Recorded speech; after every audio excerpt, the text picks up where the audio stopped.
ఏం పేరా? నా పేరు చంద్రశేఖర్. సీట్ బెల్ట్ పెట్టుకో. యాక్చువల్ గా నేను న్యూస్ రిపోర్టర్, టీవీ ఛానల్. మా బాసు న్యూస్ రిపోర్ట్ చేయండి అని చెప్పేసి పంపించినాడు. Breaking news. నీకు కొన్ని ప్రశ్నలు అడుగుతా, నువ్వు నీకు తెలిసిన సమాధానం చెప్పు. హాయ్ అండి, అందరికి నమస్కారం. నేను మీ విజయ్ మాల్యా. 15 సంవత్సరాలుగా మీరు స్మగ్లింగ్ డీలింగ్ చేస్తున్నారు కదా, అది ఎప్పటి నుంచి స్టార్ట్ చేసినారు? 15 సంవత్సరం నాకు. ఓకే, 15 సంవత్సరాల నుంచి మీరు స్మగ్లింగ్ డీలింగ్ చేస్తున్నారు.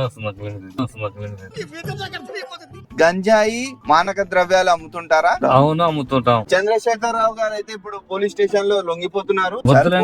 లైవ్ లో ఒప్పుకున్నాను గంజాయి అమ్ముతా అని. నువ్వు చెప్పి మమ్మల్ని చూస్తుండండి. ఎమ్మెల్యే కాదు,